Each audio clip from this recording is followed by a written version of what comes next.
ઊંઝા તાલુકાના બ્રાહ્મણવાડા ગામની ઘટના। ગેસ ભરેલા બાટલામાંથી ફુગ્ગા છોડતી વખતે થયો બ્લાસ્ટ। ગણપતિ પ્રાણ પ્રતિષ્ઠા મહોત્સવ દરમિયાન બની ઘટના। ફુગ્ગા છોડતી વખતે ફટાકડા ફોડતા થયો હતો બ્લાસ્ટ। 20 થી 25 નાની દીકરીઓ દાઝી ગઈ।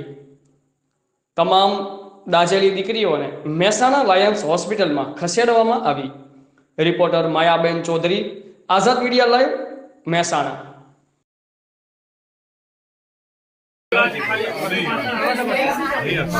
itu belum delete क्या